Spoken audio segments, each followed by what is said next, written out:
का नाम जीवन बदल देगा और कुटिलता छोड़कर एक बार कह दे कि मैं आपका हूं। ताहि भजिय मन तज कुटिलाई। वैसे न कहे जैसे लोगों से कहते हैं हम लोग दिन भर कहते हैं, अरे आप तो हमें प्राणों से ज्यादा प्रिय हो, हमारे प्राण हो, प्राणों से ज्यादा प्रिय हो, हम तुमसे कितना प्रेम करते हैं क्या बताएं, तुम तो हमें प्राणों से ज्यादा प्रिय हो। बात तो बड़ी अच्छी लगती है कहने और सुनने, लेकिन यही बात जब कोई दूसरा मिलता है तब उससे भी कहते हैं कि तुम तो हमें प्राणों से ज्यादा प्रिय हो।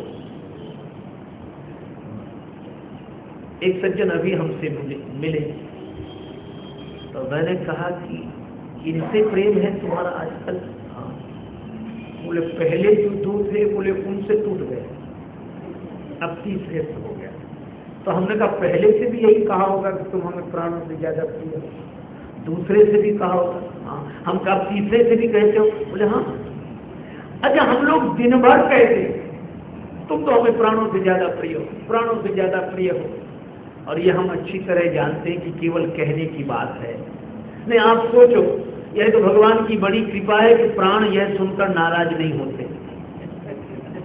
नहीं, यदि प्राण नाराज हो जाएं कि हमसे ज्यादा प्रिय मिल गए तो अब इन्हीं को रखो, हम जा रहे हैं,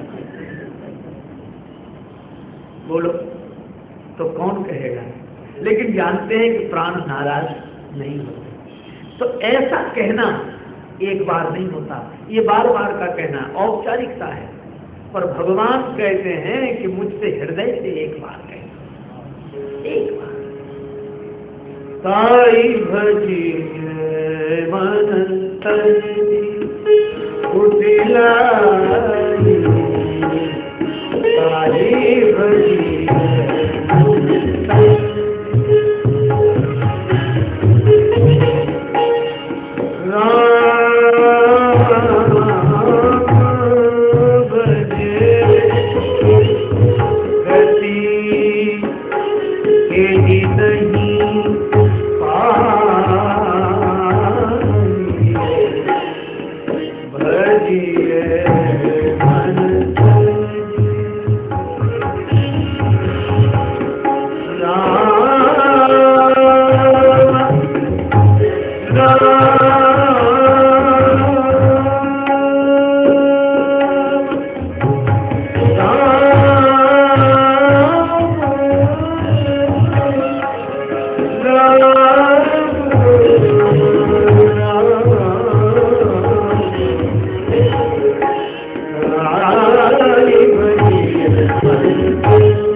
जानकी माता ने श्री हनुमान जी से कही।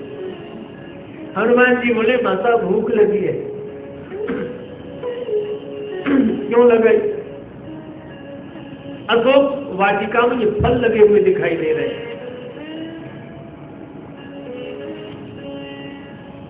फल देखकर भूख लगना स्वाभाविक है।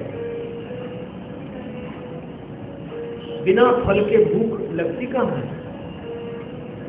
आदमी किसी भी कर्म में प्रवृत्त होता है, किसी भी कर्म में प्रवृत्त होता है तो फल की कामना से ही।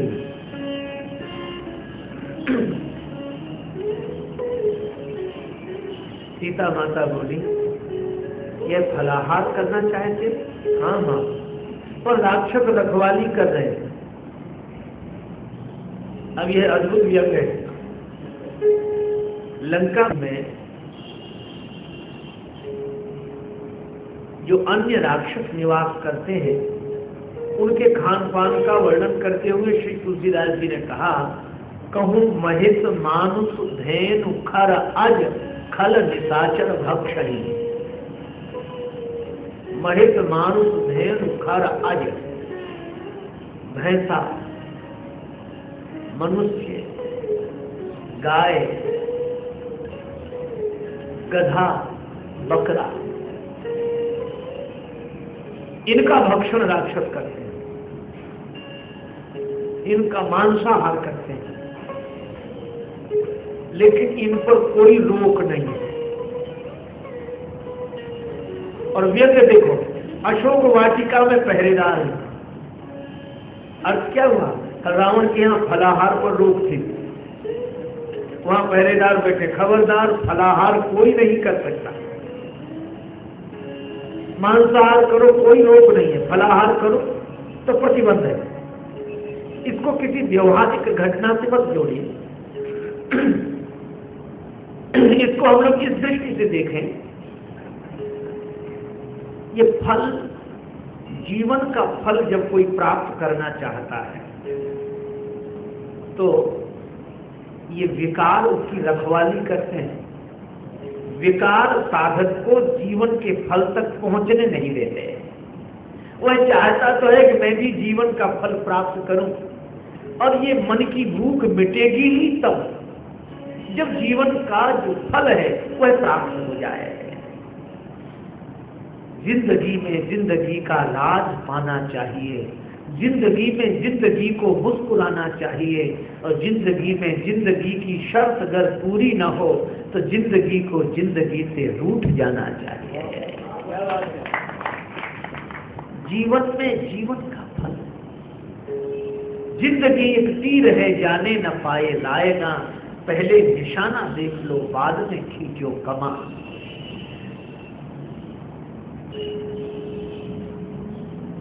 और जीवन का फल जब कोई प्राप्त करने जाता है तो ये विकार रखवाली कर रहे हैं। हम लोगों का मन वैसे तो शांत रहता है, और जब माला लेकर भजन करने बैठते हैं उसी समय ज्यादा चंचल होता है, सब काम उसी समय याद आते हैं। एक आदमी को मैंने देखा, वो माला से जप कर रहा था। वो ऐसी परंपरा है कि माला को वस्त्र में, गोमुखी में छिपा कर ऐसे कर रहा है, आंख बंद थी। अब उसी समय काम याद आए सब, तो उसको ये लगता था कब माला पूरी हो, तो आंख बंद करके जप कर रहा था। जब लगा कि बहुत ज्यादा देर हो रही तो कपड़े से ऐसे माला निकाल कर ऐसे देखता है कि सुमेरु कितनी दूर है, और देखकर फिर आंख बंद कर ली। सारी समस्याएं उसी समय आ गई। क्यों? ये विकार रखवाली कर रहे हैं, जीवन का फल प्राप्त करने नहीं देते, भजन का फल प्राप्त करने नहीं देते। और इसीलिए हनुमान जी ने पूछा किससे? श्री जानकी माता, आप अगर आज्ञा दे दें। जानकी माता से क्यों पूछा? क्योंकि जानकी माता की महिमा क्या है? बुद्धि मलिन मति वालों को, जो मलिन मति वाले हैं उनको विकार नष्ट कर देते हैं। और श्री जानकी माता कौन है? जनक सुता जग जननी जानकी, अतिशय प्रिय करुणा निधान की, काके जुग पर कमल मना, जाति कृपा निर्मल मति। जानकी माता आपकी कृपा से निर्मल मति प्राप्त होती है, तो विकारों पर वही विजय प्राप्त कर सकता है जिसकी बुद्धि में निर्मलता हो, और निर्मल बुद्धि देने वाली जानकी माता।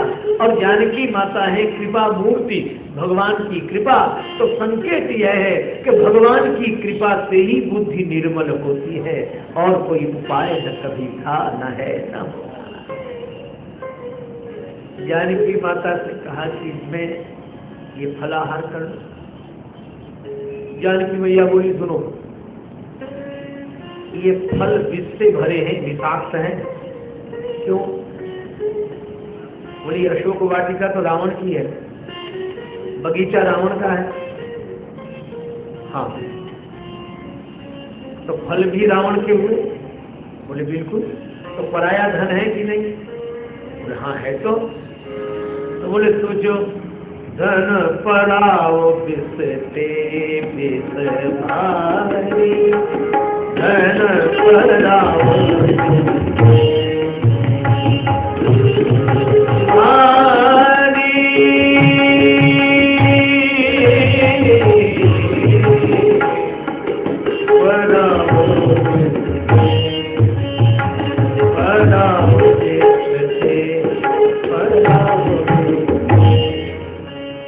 ये पराया धन है, विष की तरह है।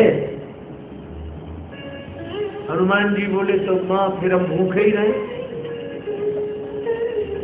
तो तुम ये रावण की वाटिका है, रावण के फल है, तो मुझसे आज्ञा क्यों ले रहे?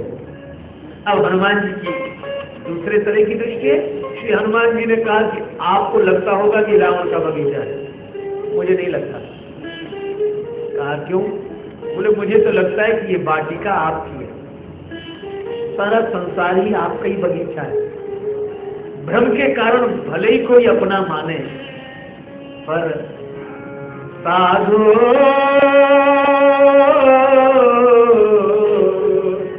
यह जग राम बगीचा, साधु यह राम बगीचा।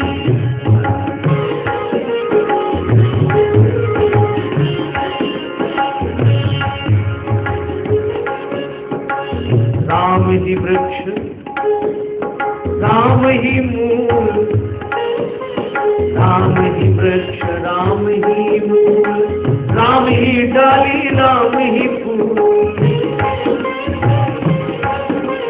माली रूप राम जी ने ही, माली रूप राम जी ने ही, नित्य जल सीता साधु यह जग राम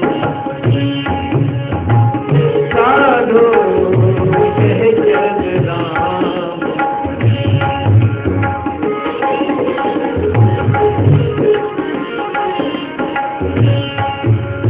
भीतर एक अनेक है बाहर, भीतर बाहर एक बराबर।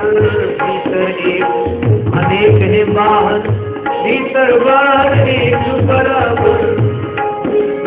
मेरा मर्म गुरु ज्ञान के मेरे से जो फोटो खींचा साधो यह जग राम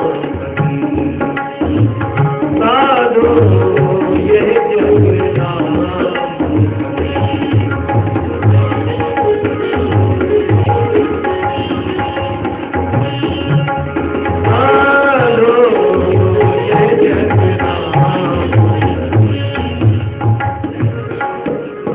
जीवन पथ में जो भी मिले तरह तरह के सुमन खिले। जीवन पथ में जो भी मिले तरह तरह के सुमन खिले। कोई राजे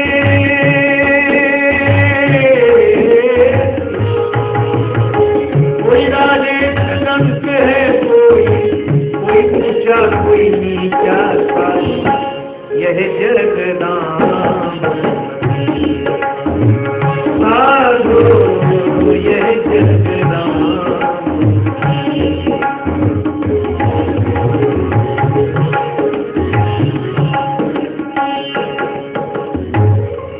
श्री हनुमान जी बोले जानकी माता यह तो बगीचा आपका है।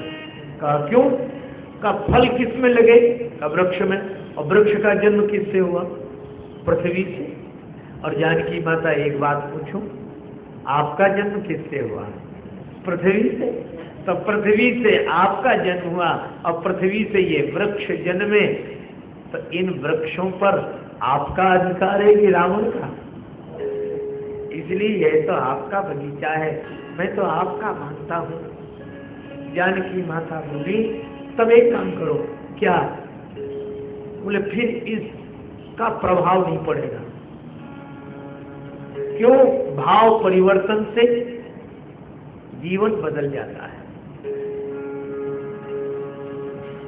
देखी बुद्धि बल निपुण कपि कहे वो जान की जाहु।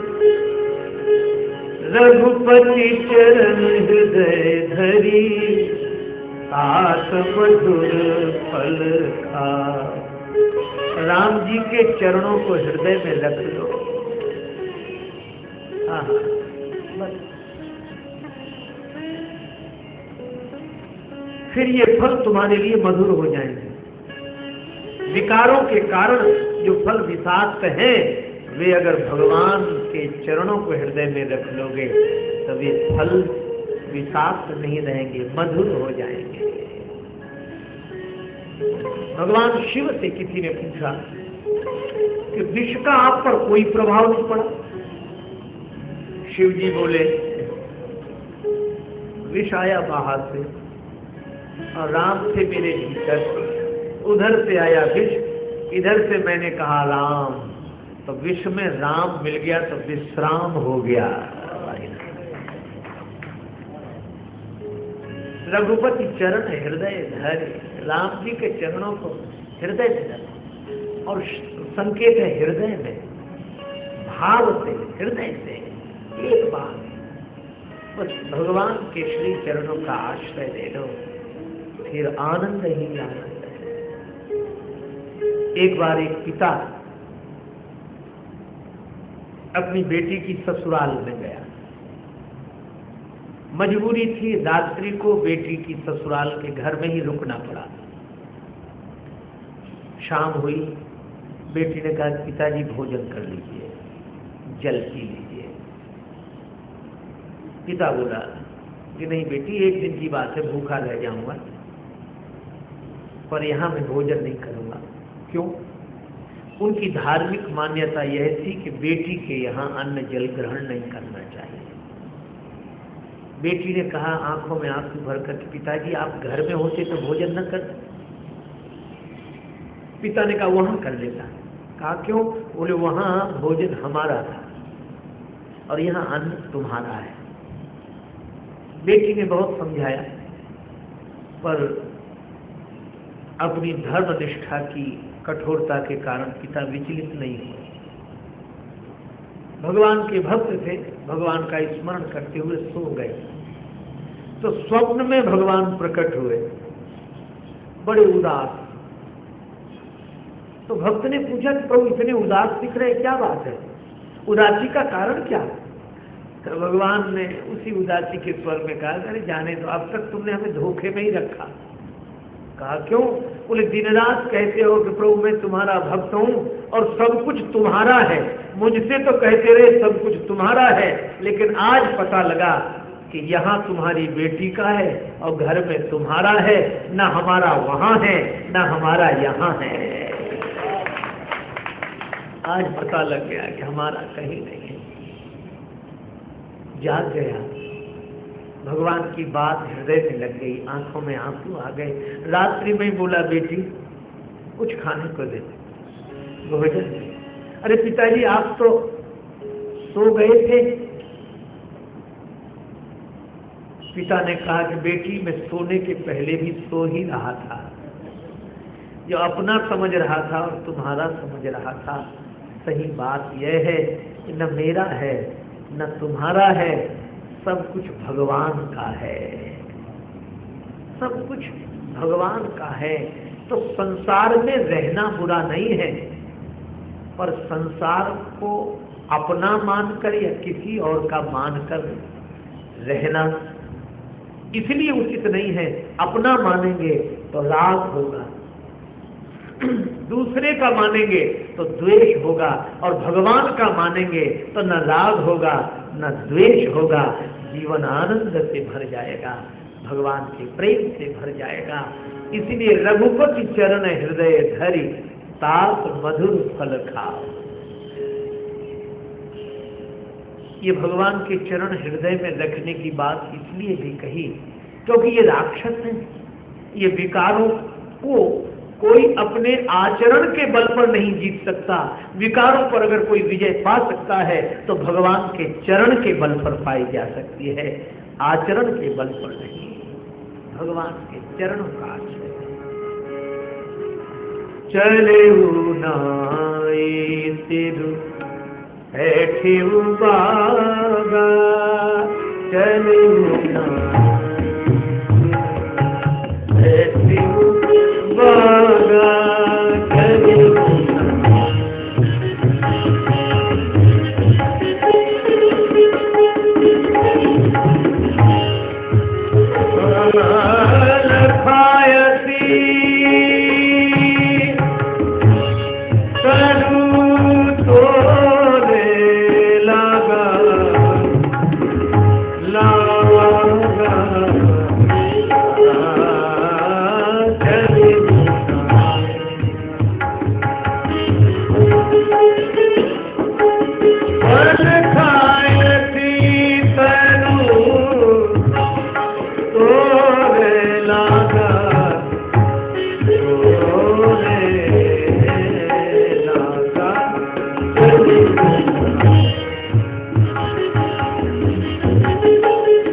श्री हनुमान जी ने जानकी माता के चरणों में प्रणाम किया,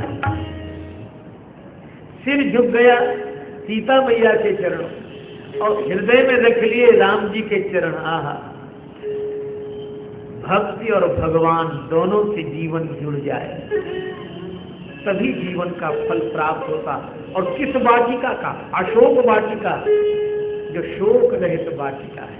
ऐसा फल जिसे पाने के बाद सदा सदा के लिए शोक समाप्त हो जाए, वही जीवन का सच्चा फल है।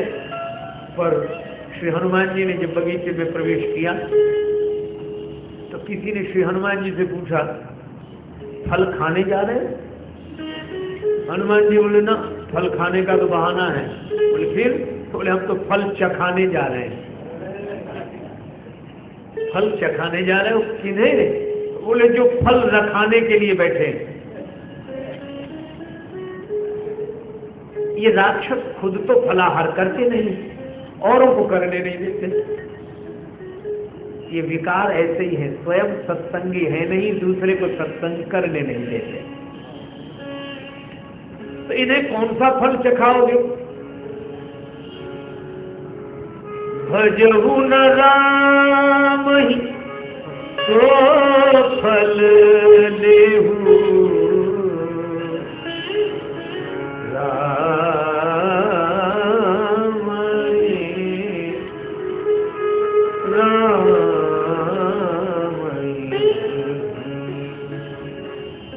राम जी का भजन नहीं करने का जो फल है वही राक्षसों को मिलेगा। और श्री हनुमान जी गए तो पहले तो फल खाए। अब राक्षस तो स्वभाव से आलसी, एक राक्षस ने देखो बंदर फल खाए जा रहा है, दूसरा बोला, अरे बंदर तो 4 फल खाएगा क्या है। हनुमान जी ने कहा, ये तो आ ही नहीं रहे। तब दूसरा काम किया, तरु तोरे लागा। अब वृक्ष उखाड़ने शुरू किए। किसी ने हनुमान जी से पूछा, ये वृक्ष क्यों उखाड़ रहे हो? बोले, जब यहाँ कोई फलाहार करता ही नहीं है तो वृक्ष लगे रहने की आवश्यकता क्या है? जब किसी को सत्संग करके जीवन का लाभ प्राप्त करना ही नहीं है तो आयोजन से क्या लाभ? वृक्ष ही उखाड़ के फेंक दिया। फलाहार हमें करना था तो कर लिया, पर अब जब वृक्ष ही उखड़ने लगे, श्री हनुमान जी की ओर राक्षसों ने देखा कि फल गायब हो जाएं तब तो कह दें कि इतने ही फल लगे थे। अब वृक्षों की संख्या अगर कम हो जाए तब क्या जवाब देंगे रावण को? अब राक्षस आए, श्री हनुमान जी से बोले, क्या कर रहे हो? हनुमान जी बोले, तुम्हारी प्रतीक्षा। आओ। और कितना बढ़िया संकेत है, श्री हनुमान जी ने वही वृक्ष उखाड़कर राक्षसों पर मारा। कछु मारे थी कछु मर देती, कुछ को मार दिया। अब जरा देखना, सत्संग का फल है ज्ञान। तो हनुमान जी ने ज्ञान तो ग्रहण कर लिया, फल खा लिया, पर जिस वृक्ष में वह फल लगा था उस वृक्ष से राक्षसों को मार दिया। तो मानो सत्संग का वृक्ष और ज्ञान का फल संत प्राप्त कर लेते हैं और सत्संग का वृक्ष जो हाथ में आता है उसी से विकारों को नष्ट कर देते हैं। कछु मार देती, कुछ को मार दिया, क्योंकि हनुमान जी ने गदा का प्रयोग नहीं किया। श्री हनुमान जी से किसी ने पूछा गदा क्यों नहीं चलाई, बोले गदा से 2-4 मरते। और हनुमान जी जो भी काम करते हैं वो थोक में इकट्ठे ही करते हैं। कछु मार वृक्ष विराज,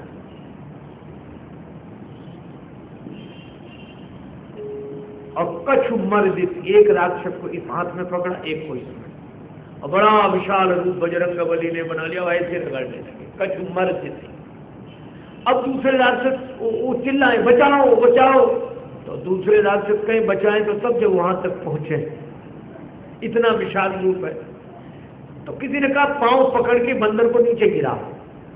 तो जो पांव पकड़ने के लिए आए तो कछु मिले सी धरी धूल, उनको धूल में ही मिला दिया पांव से लगा।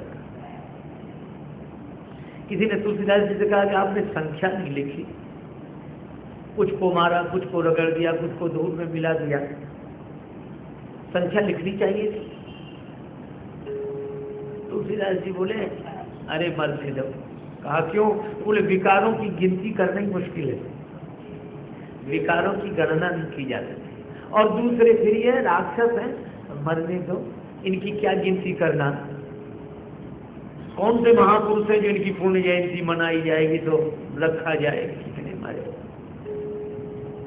गनई को पार निशाचर जाती, मन में कितनी बुराइयां आ सकती हैं, इनकी गणना नहीं की जा सकती। देख अमित आपन परिवार, ये विकारों का परिवार अमित है। कुछ बच गए, उन्होंने रावण को खबर दी।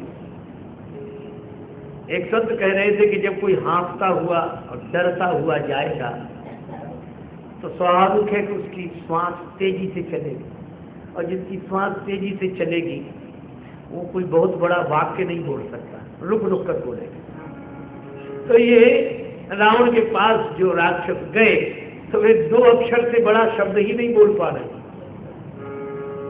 नाथ 2 अक्षर, नाथ एक आवा कपि भारी।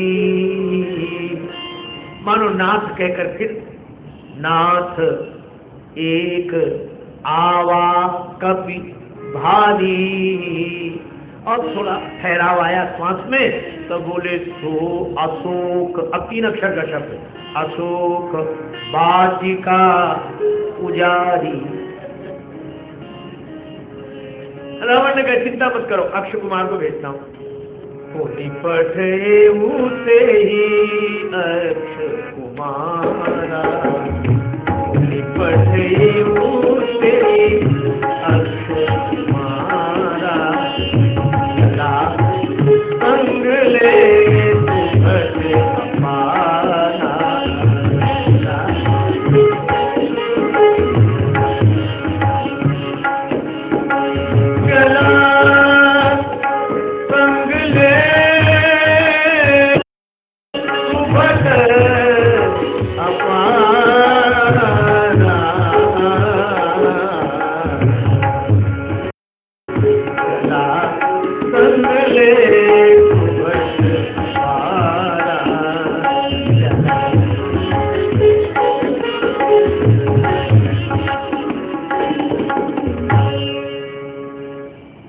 कुमार आया संग में सुभट लेकर। श्री तुलसीदास जी की किस किस विशेषता की ओर देखा जाए, ऐसा शब्द चयन। पहले कौन से अशोक वाटिका में रहे, कहां बहु भट्ट, भट्ट थे। अक्षय कुमार आया तो चला संगले सुभट। और बाद में वर्णन आता है कि अक्षय कुमार का जब हनुमान जी के द्वारा वध हो गया तो मेघनाद आया, और मेघनाद के संग कौन था? भट्ट नहीं, सुभट नहीं, रहे महाभट्ट ताते संगा। भट्ट, सुभट, महाभट्ट। लेकिन हनुमान जी ने सबको भटाभट कर दिया, एक नहीं बचा। भट्ट, सुभट, महाभट्ट। और जितना बड़ा योद्धा उतनी आसानी से मारे। गए कपि मर्द ही निज अंगा। महाभट्ट को ऐसे पकड़ा, रगड़ा, इतने में साफ। अतुलित बल धाम,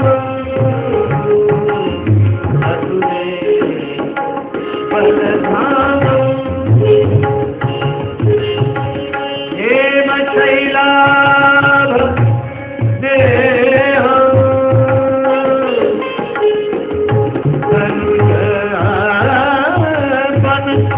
कृषाण ज्ञाने नामक, अतुलित बल धाम, अतुलित बल धाम, अतुलित बल धाम, धाम धाम। हनुमान जी अतुलित बल के भंडार हैं, बलवान हैं, परम बलवान हैं, लेकिन उद्दंड नहीं है। हमारे यहाँ बलवान के यश का वर्णन किया जाता है, उद्दंड का समर्थन नहीं होता है। उद्दंड कौन? बोले जो अपने से बड़ों की मर्यादा न रखे, वह उद्दंड। मेघनाद ने देखा कि मैं भी नहीं बचूंगा, तो उसने ब्रह्मास्त्र का प्रयोग किया। ब्रह्मास्त्र ते ही साधा, कपि मन कीन विचार।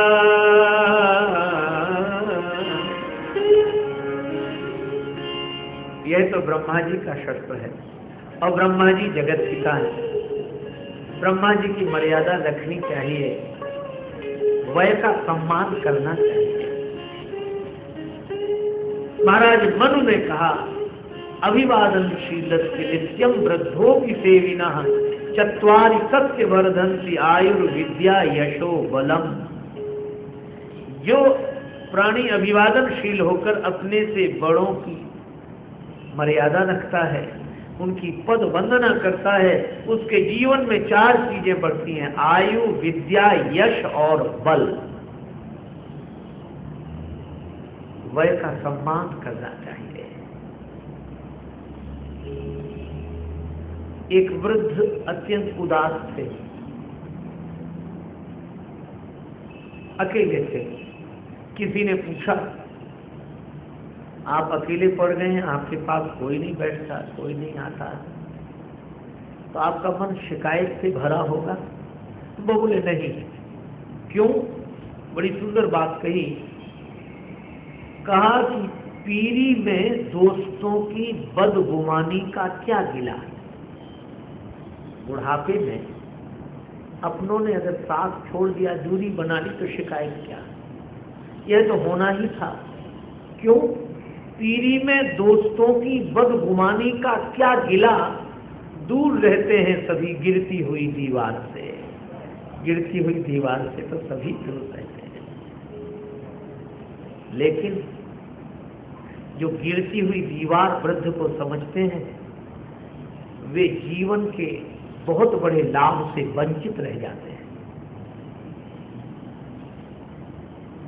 मैंने एक घटना सुनी थी रामचरितमानस में ही। अगर हम लोग विचार करके देखें, राम जी का राज्य चला गया, लेकिन खोया हुआ राज्य फिर मिल गया।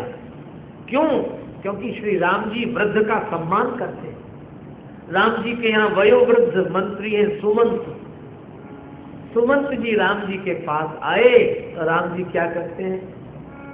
राम सुमंत ही आवत देखा, राम सुमंत आवत देखा, आदर की सीता सब लेखा, राम सुमंत ही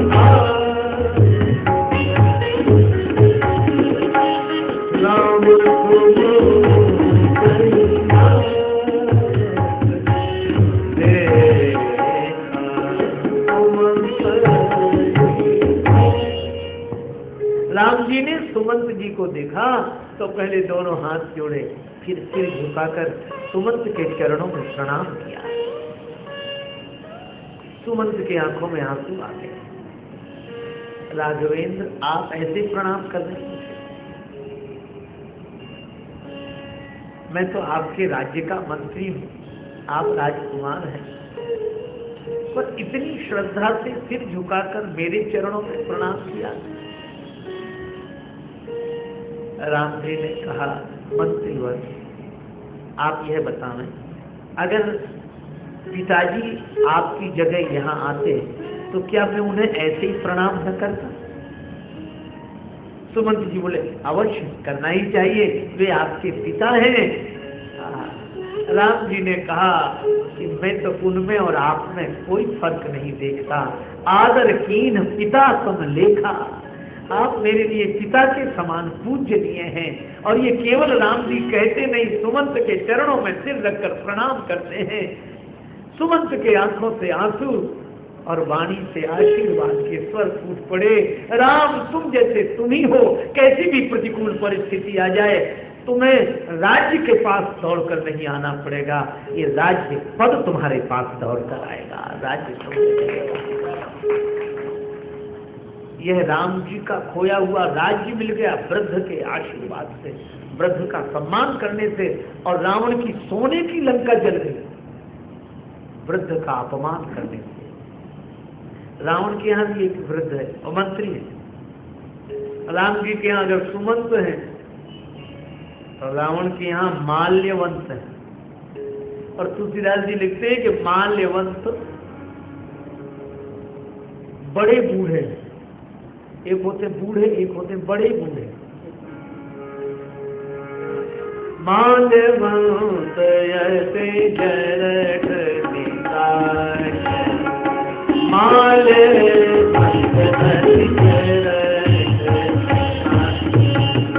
रावण पिता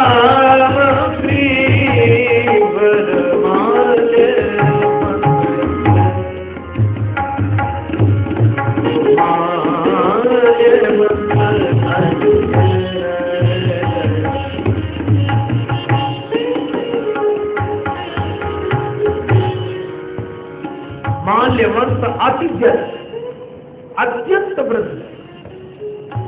अच्छा, रावण का संबंधी भी, रावण मातु पिता, रावण की माता का पिता नाना और श्रेष्ठ मंत्री। नाना ने समझाया, वही वृद्ध व्यक्ति समझाया कि देखो मेरी बात मान लो।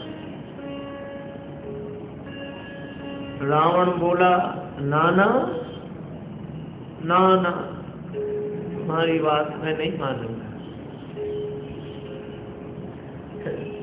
तो मुझे एक हंसी की बात याद आई। एक वयोवृद्ध व्यक्ति से किसी ने कहा, संत ने, क्या वृद्धावस्था है, भगवान का भजन करो,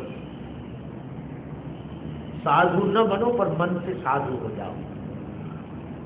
उस वृद्ध ने कहा कि आप कहते हैं कि मन से हो जाओ, मैं तो वैसे भी बाबा जी होने के लिए तैयार हूं।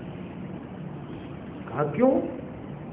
किसी संत के कहने से? बोले ना, मेरा जो पौत्र है उसे मैं गोद में खिलाता हूँ, तो मेरी गोद में जब बैठता है बेटे का बेटा तो मुझसे कहता बाबा बाबा, तो बाबा, तो मुझे लगता है कि अब तो बाबा हो जाना चाहिए। इस शुद्ध तोतली बानी पर कुछ तो मन में शर्माओ, नाती कहन लगे बाबा अब तो बाबा हो जाओ। तो संत ने कहा कि यह तो बड़ी अच्छी बात है, आपका बड़ा अच्छा विचार है, लेकिन बोले पूरी बात तो सुनिए। विचार बदल जाता है।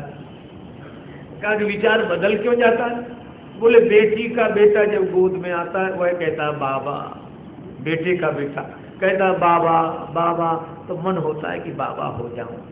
लेकिन थोड़ी देर में जब बेटी का बेटा गोद में आता है तो वो कहता नाना नाना, तो फिर विचार बदल जाता है। क्या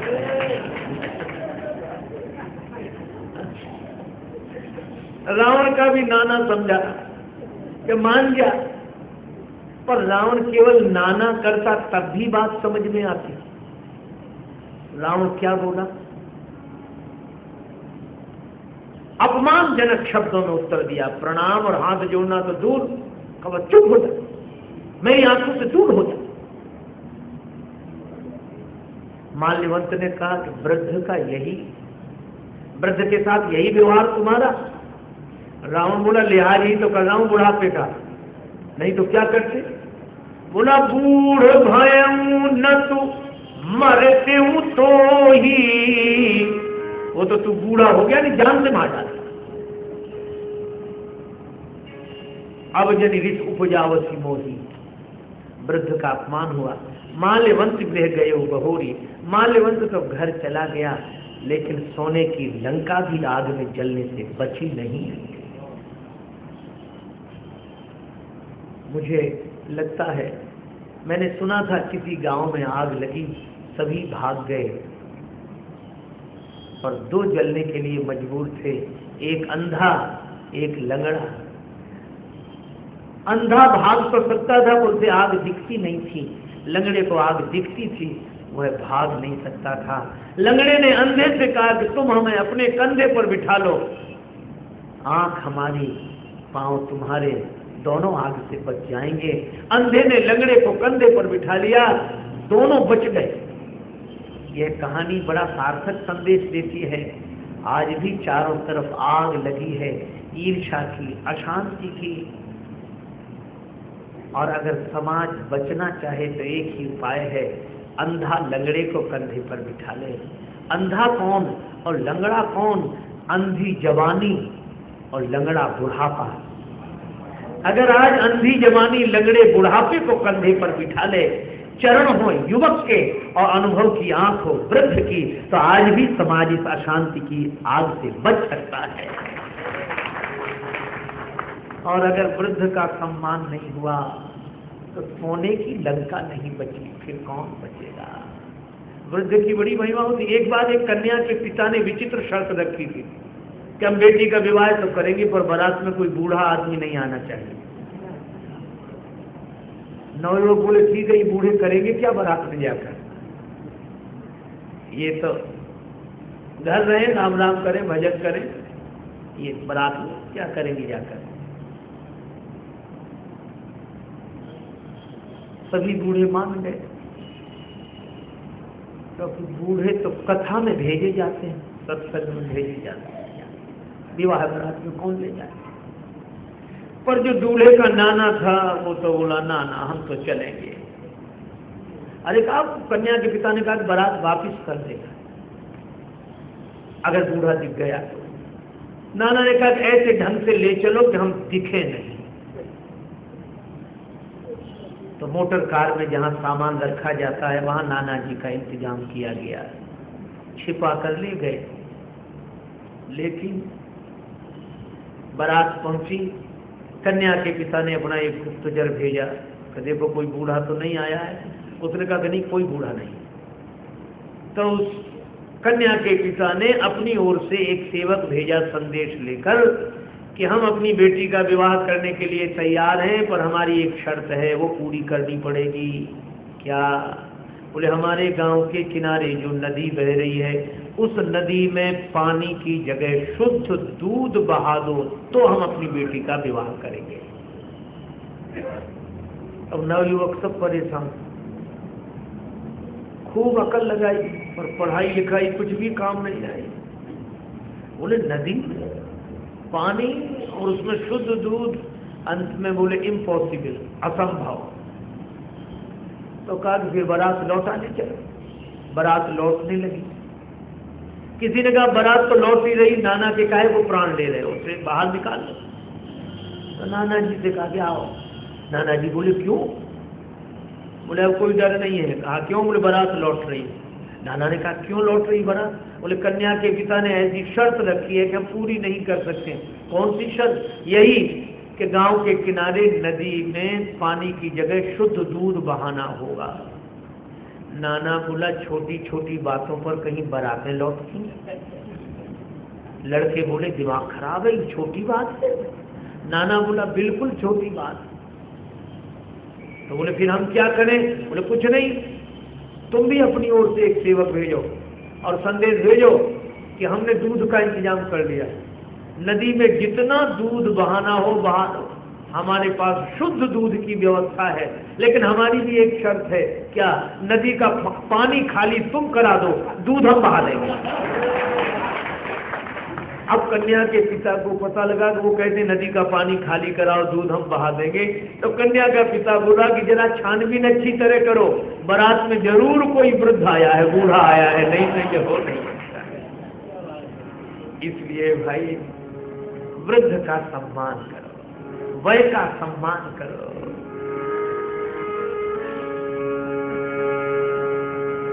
हनुमान जी ने भी यही किया। ब्रह्मश्रुति साधा कपि मन कीन विचार, जो न ब्रह्म सरमानौ, महिमा मितई अपार। हनुमान जी ने युद्ध बंद कर दिया, ब्रह्मास्त्र को स्वीकार कर लिया। अब राक्षस आए तमाशा देखने के, अब तो बंदर गिरेगा, पर हनुमान जी ने देख लिया कि भीड़ किधर, मूर्छित होकर गिरे भी तो उन्हीं पर। ब्रह्मबान कपि कहूँ ते ही मारा, पर तेहि बार कटक संधारा, पर तेहि बार कटक संधारा।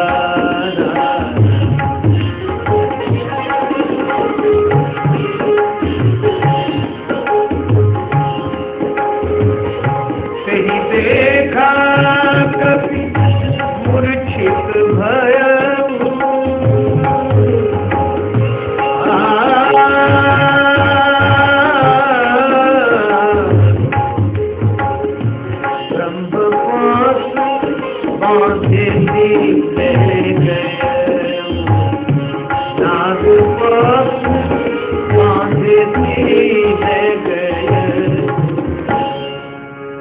मेघनाद ले गया हनुमान जी को बांधकर।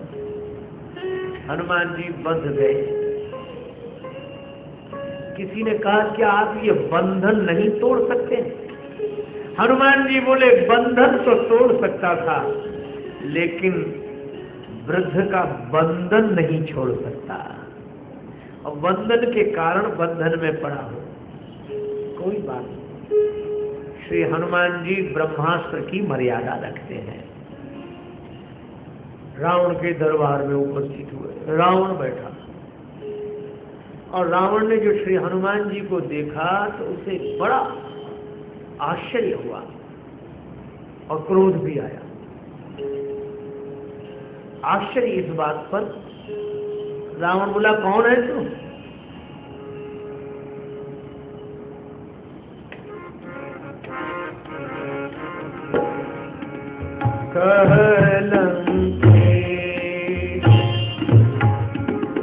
कवन से सौंदर,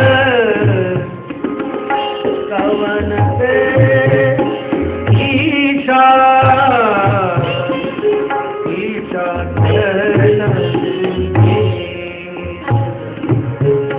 कवन से ईशा, यही के बल पर डालती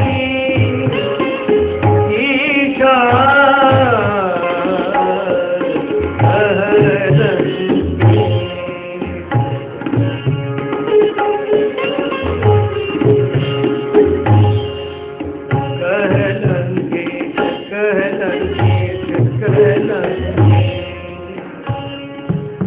रावण बोला अरे बंदर तू कौन है? किसके बल पर बगीचा उजाड़ा? क्या मेरा नाम नहीं सुना?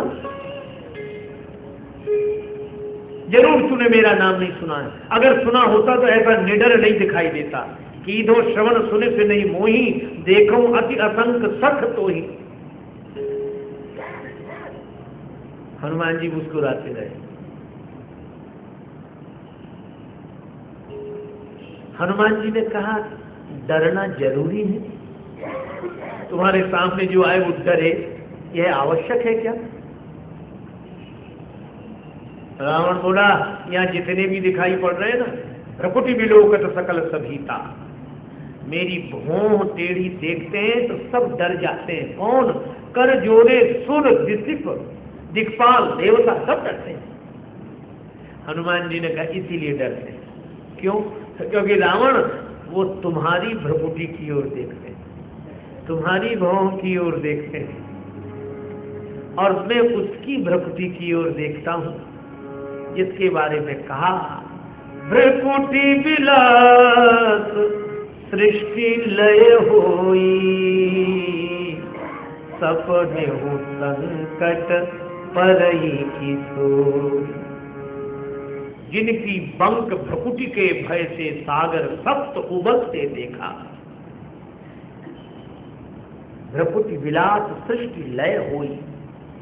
हनुमान जी बोले मैं उनकी भ्रकुटी की ओर देखता हूं इसीलिए तुम्हारे सामने निडर हूं, और जो तुम्हारी भ्रकुटी की ओर देखेंगे वे तो डरेंगे।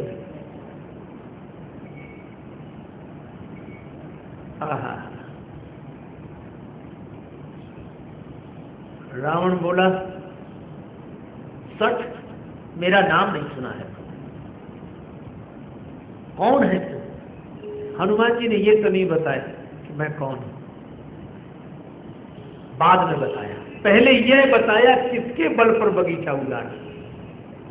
हनुमान जी ने बड़ी सुंदर बात कही, रावण तुम पूछते हो किसके बल पर बगीचा उजाड़ा, मैं कहता हूं कि तुमने किसके बल पर सारे संसार पर विजय प्राप्त की।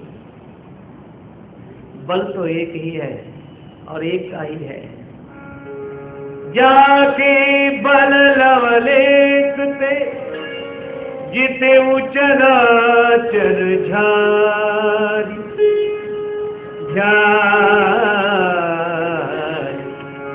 सासु दूत में जाही कर हरियाने हूँ प्रियदान। जिनके बल पर तुमने सारे संसार पर विजय प्राप्त की, उन राम जी का मैं दूत हूँ, सास दूत। रावण मैं एक बात कहता हूं, विनती करो जो कर रावण, विनती करो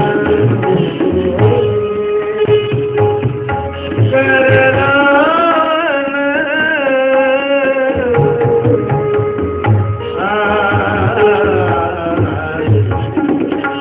पुनः मान तजी मोर दिखाव, विनती करो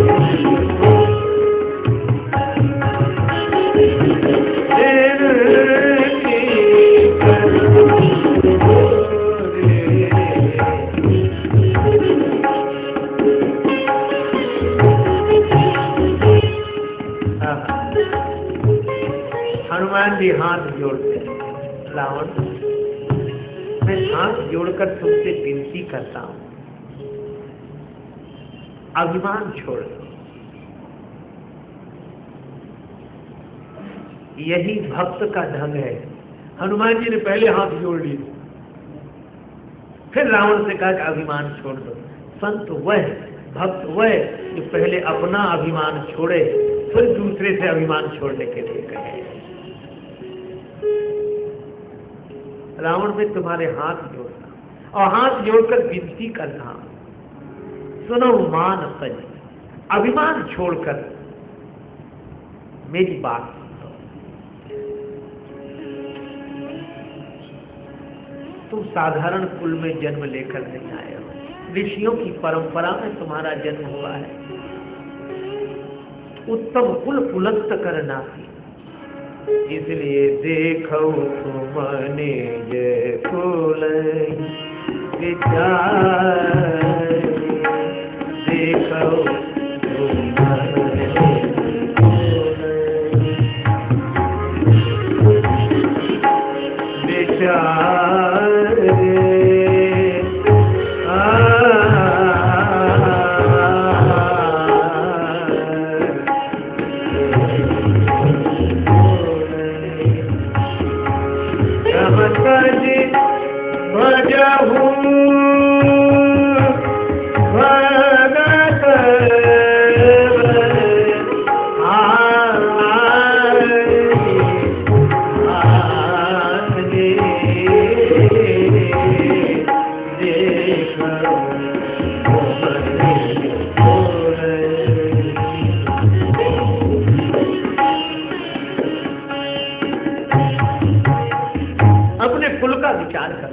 और भ्रम छोड़कर भव हानि भगवान का भजन करो।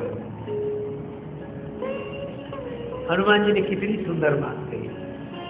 हनुमान जी रावण से कह रहे हैं कि भ्रमतज भजो, भगवान का भजन करो। क्यों? क्योंकि राम भजे गति के ही नहीं पाए। राम जी का भजन करने से किसे गति नहीं मिल गई, इसलिए भ्रम छोड़कर भगवान का भजन करो। और भजन का उपाय क्या बताया? राम चरण पंकज उन धर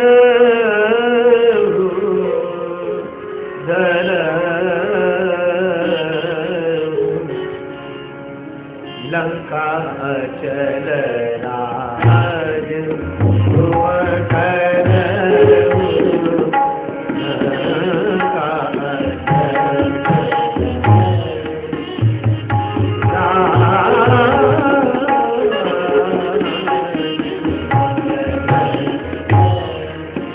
लंका में तुम्हारा राज्य होगा।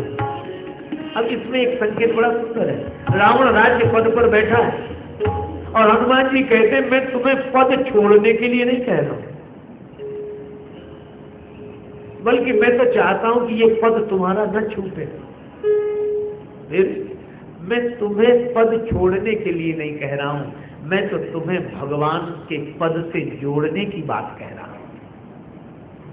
भजन का यह अर्थ नहीं कि आप जहां हैं वो छोड़ दें, आप जहां हैं वहीं रहें, पर वही अविचल हो जाएगा। वह सुख, देखो अगर सुख भोग से जुड़ा रहा तो अविचल नहीं होगा, और सुख अगर भगवान से जुड़ गया तो अचल हो जाएगा। रावण ये पद अगर अभिमान से जुड़ा रहा तो अविचल नहीं होगा, और यह पद अगर भगवान से जुड़ जाएगा तो अविचल हो जाएगा। लंका अचल राज तुम करो। सचमुच ऐसा होता है। एक बार भगवान श्री कृष्ण नंद नंदन श्याम सुंदर की उंगली में चोट लग गई, रक्त बहने लगा। श्री कृष्ण की उंगली में बहता हुआ रक्त देखा, महारानियां विचलित हो गई। शोक सत्य भामा कियो रुक्मणी रोई धाय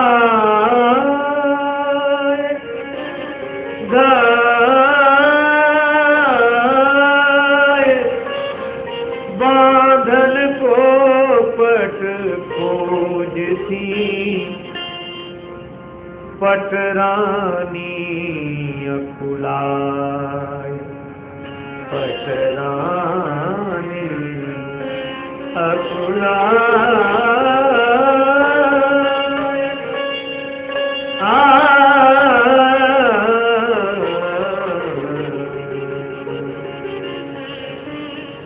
सत्यभामा शोक से भर गई, रुक्मणी रोकर दौड़ी, पटरानियां पट खोजने लगी।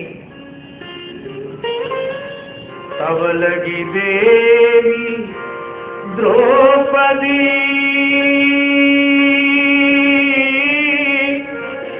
ने देखे यदुवीर, अंगुरी बांधन को तुरंत चीरा अपनो चीर, चीरा अपनो